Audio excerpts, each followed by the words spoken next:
President signed the Hemp Farmers Act for their hemp program. It also allows for a hemp research license and interstate commerce. Interstate commerce is a big one. Think of America.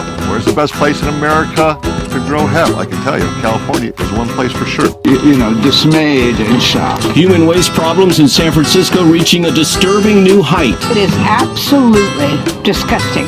Pictures show a man relieving himself inside a Safeway. Power is back on in the Bay Area after PG&E planned a public safety power shutdown that left 738,000 customers in the dark due to high winds in the fork. It has been an unfavorable week for PG&E.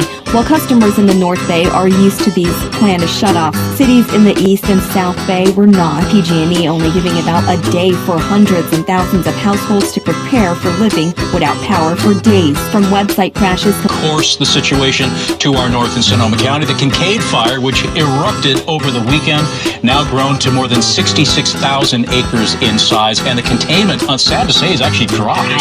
This woman's notoriety from the Netflix show Jailbirds landed her back behind bars. Megan Monster Hawkins was featured on the show, which chronicled her life inside Sacramento County Jail. Elk Grove police say on Friday she tried to open a checking and a savings account at a bank on Bruceville Road using someone else's ID. Good morning, Becky. And the specs are those that have some analysts saying, look, there's a lot of potential here, but there are still a lot of questions about actually how this vehicle would perform if you had a full payload, if you had a towing capacity, what's the range going to be? When they unveiled this truck last night, I can't be the only person who saw it come on stage and say, wow, that is way outside the box of what people were predicting. They are offering 3 versions of the Cybertruck. The range, depending on whether you have dual motor or the tri-motor, it ranges from 250 miles fully charged up to 500 miles fully charged. Here's Elon Musk on what they were thinking as they designed the Cybertruck.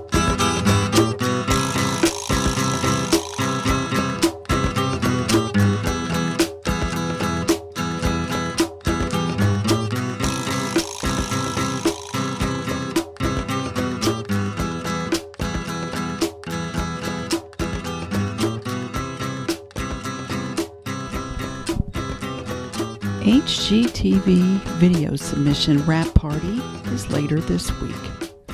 Marysville's video submission for HGTV series called Hometown Takeover is shot and ready to go, and residents are invited to attend a video submission wrap party Thursday at the Silver Dollar Saloon. Ahead of the Friday deadline to submit the video, laptops and tech people will be standing by at the Silver Dollar to help people submit the video to HGTV. Promoters hope a show of wide community support and enthusiasm will better Marysville's chances. Information about the wrap party was posted by the Facebook page Marysville Hometown Takeover, which has been organizing meetings with those involved with the project and letting the public know about how it can get involved. Organizers are hoping for thousands of submissions from members of the community as a way of getting Marysville selected for the show and the makeover that comes along with being featured. On Saturday, more than 100 residents gathered on D Street to film the final shot of the video being produced by Yuba Sutter Now, a nonprofit public access television station run by Conejo Brothers Media, a production company based out of Yuba Sutter. According to the Facebook page, scenes for the video were shot at the Tower Theater, Silver Dollar Saloon, Marysville's Chinatown area, Union Lumber, the Candy Box, St. Joseph Catholic Church, Auto Gear Performance and Full Auto Services, Maria's Mexican Restaurant, Training Zone, Tracy's Diner, and Bethel AME Church.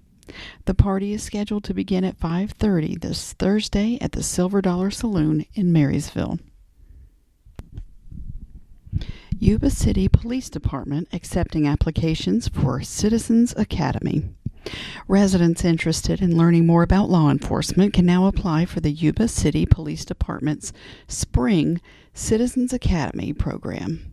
The program provides an opportunity to learn more about local law enforcement and will feature presentations from the SWAT team, K-9 unit, and others, according to a department press release. After completing the program, participants can apply for the department's volunteer program. Classes start February 27th and continue each Thursday night for 12 weeks. The academy is free, but space is limited.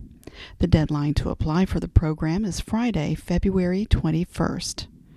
Applications can be submitted online at yubacity.net or dropped off at the Yuba City Police Department at 1545 Pool Boulevard, Yuba City. An urgent bill could change California voter rules just 4 weeks before election. California lawmakers are speeding a bill through the legislature that could affect the way Californians vote as soon as next month's presidential primary. The proposal would allow voters to change their party preference or residence address within 2 weeks of Election Day without having to re-register to vote. Senate Bill 207, sponsored by Senator Melissa Hurtado, Democrat, out of Sanger, cleared an Assembly floor vote Monday, 60-12, and is set to be reconsidered soon by the Senate for a final vote before going to Governor Gavin Newsom's desk. Current law requires that voters submit a new affidavit of registration if they want to change their political party preference or address.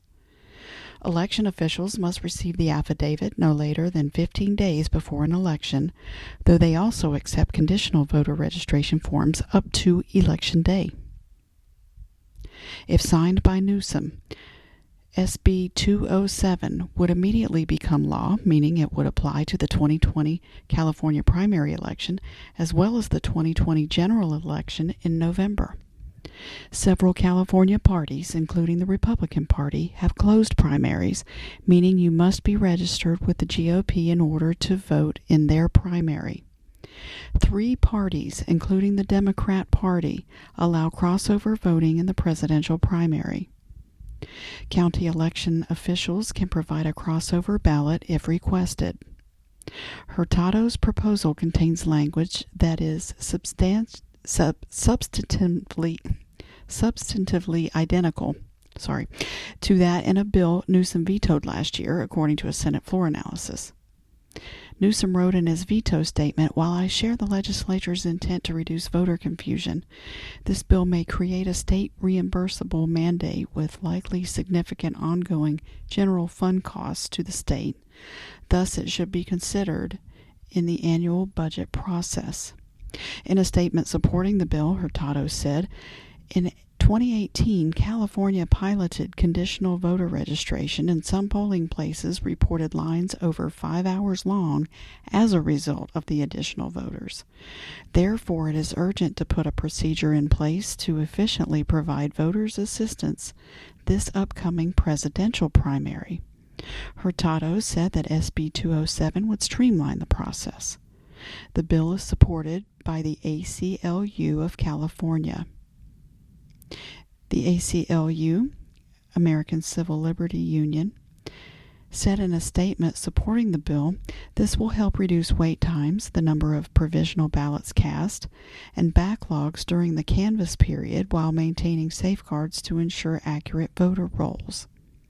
The bill is opposed by the Peace and Freedom Party of California, which wrote, SB 207 makes it much easier to change party registration just before a primary election and could have a significant effect of getting more people to register out of the Peace and Freedom Party, among other parties, in order to vote in a crowded Democrat presidential primary election.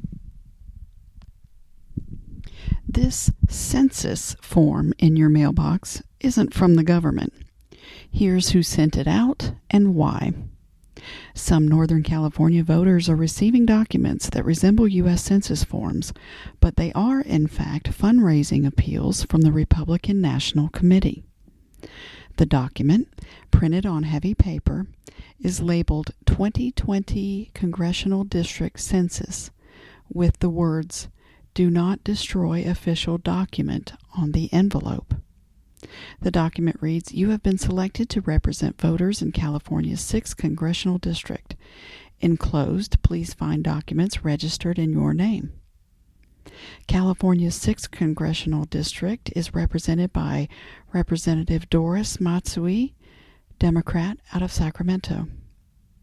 This is not the first time that Republicans have sent out mailers that look like official census documents, although this time the documents are hitting mailboxes just weeks before the federal government plans to begin sending notices inviting people to participate in the 2020 U.S. Census. The Republican Party in 2019 sent out a mailer to Representative Devin Nunes's California district, and other states have received similar letters.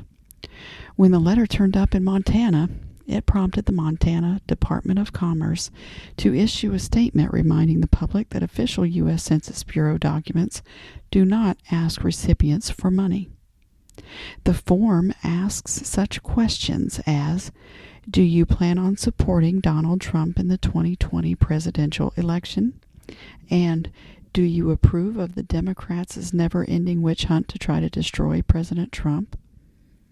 A letter accompanying the census is signed by Republican National Committee Chairwoman Ronna McDaniel and includes a request for a donation of $25 to $1,000 by February 24th. The letter reads in part, "This census is an essential step in building, brick by brick, town by town, a nationwide activist network second to none that will keep in touch with voters like you to make sure we are locked into the pulse of America and understand who our voters are and what issues are of most concern to them." A spokeswoman for the Republican National Committee said the form is not misleading.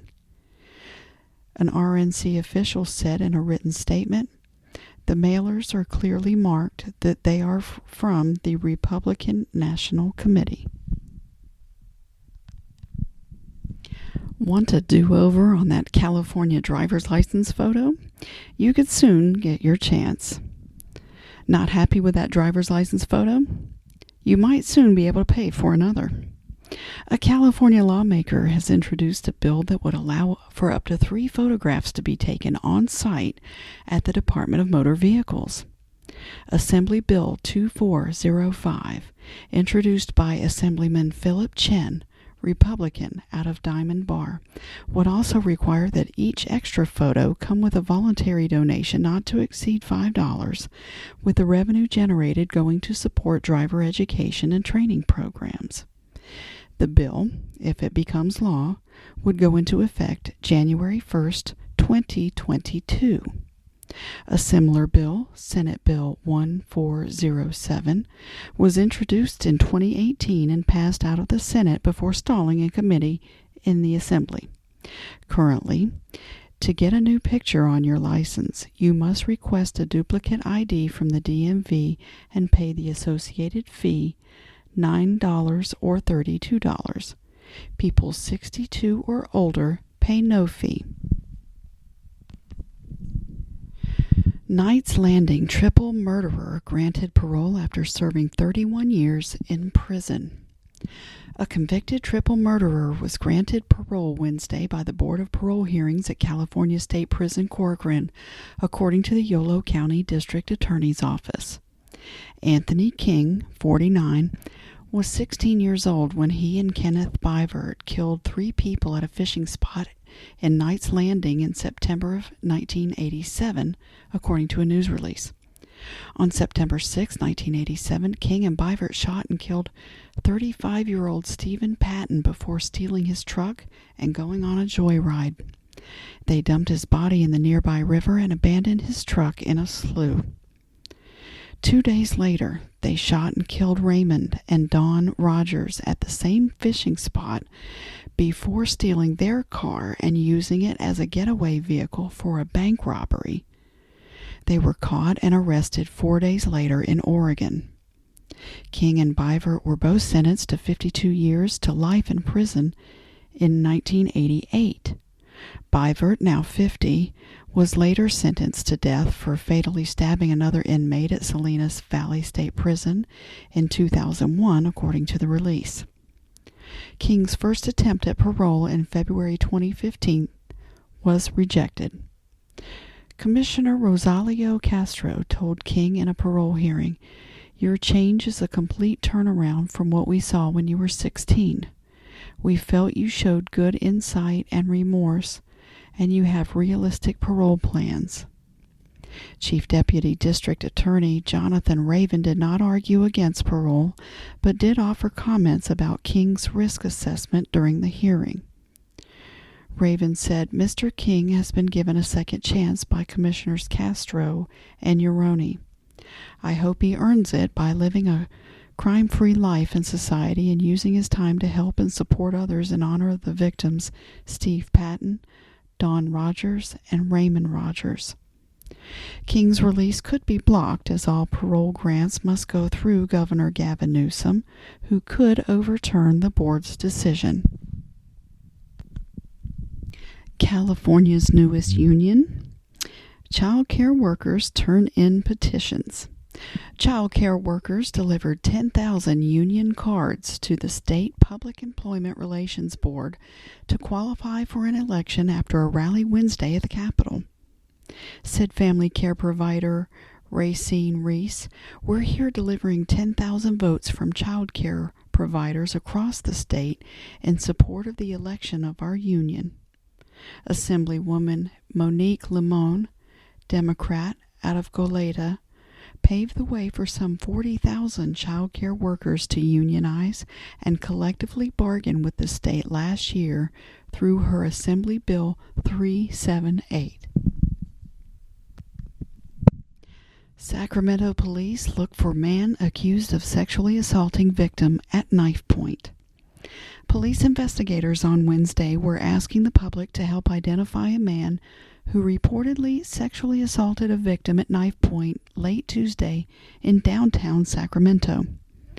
Patrol officers responded to the area of 14th and G Streets to a report of a sexual assault that occurred earlier in the night, according to a news release from the Sacramento Police Department.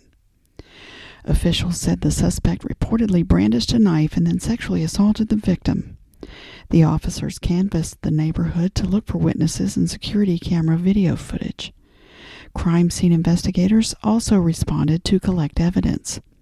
Police described the suspect as a black man in his late 20s to early 30s with a heavy build and standing 5 feet 9 inches tall. The suspect was wearing a black beanie, a black hooded sweatshirt with red lettering, and black jeans. Officials said the sexual assault investigation was in its early stages and available information was limited. Based on the initial investigation, detectives believe this assault was an isolated incident. Anyone with information is encouraged to call officers at 916-808-5471 or Sacramento Valley Crime Stoppers at 916-443-4357. Tips can also be submitted confidentially through the P3 Tips website and app. There is a reward of up to $1,000. One dead, another injured in Roseville apartment shooting. Police question suspect. One person died and another was injured Wednesday afternoon when shots were fired at a Roseville apartment complex after neighbors heard people arguing, police said. The shooting was reported to the Roseville Police Department about 2:30 p.m. at the apartment complex in the 1600 block of Vineyard Road near Foothills Boulevard. Officers arrived and found one person with a gunshot wound to the leg. Police officials said that the person had been taken to the hospital. Police spokesman Rob Becerra said that that person remained at the hospital Wednesday night with injuries that did not appear to be life-threatening. Witnesses told police they saw several people leave the area after the shots were heard. Becerra said the second person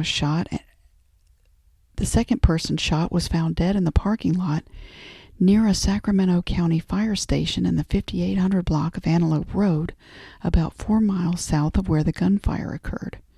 He said investigators believe that this person left after the shooting occurred and that both people were shot at the apartment complex. Investigators were questioning a woman who they believe fired the shots, and that woman was cooperating with the investigation, Becerra said. He declined to release any information about the genders or ages of the two people shot. On Wednesday night, Becerra said detectives identified everyone involved and were conducting interviews to determine what led to the shooting. Wanted in Butte County, CHP arrests pair near Auburn's historic courthouse. A robbery investigation in Butte County led law enforcement 70 miles south to Placer County as the California Highway Patrol took 2 people into custody Wednesday after police activity closed several roads near Auburn's historic Placer Superior Courthouse. The Butte County Sheriff's Office sent out a report of a black BMW that detectives there were looking for in connection with a robbery that happened last month, said Officer David Martinez of the CHP's Auburn office. He said CHP officers 3 counties away in Auburn spotted the BMW about 12:40 p.m. Wednesday near the intersection of Lincoln Way and Auburn-Folsom Road, not far from the courthouse. The CHP stopped the vehicle in a nearby parking lot and took the 2 people into custody without incident. Out of precaution, Auburn police officers and Placer County Sheriff's deputies assisted the CHP in setting up a perimeter around the area for about 40 minutes to keep bystanders away from any potential threat. Butte County Sheriff's Office spokeswoman Megan McMahon said Wednesday afternoon that sheriff's detectives were heading to Placer County to question one of the 2 people taken into custody in Auburn. She said only one person in the car was considered a person of interest. The detectives were not looking for the other person taken into custody. Neither person's name was released pending a booking in Placer County Jail. McMahon said the person of interest was wanted for questioning in connection with a robbery that happened in January, but declined to provide further details.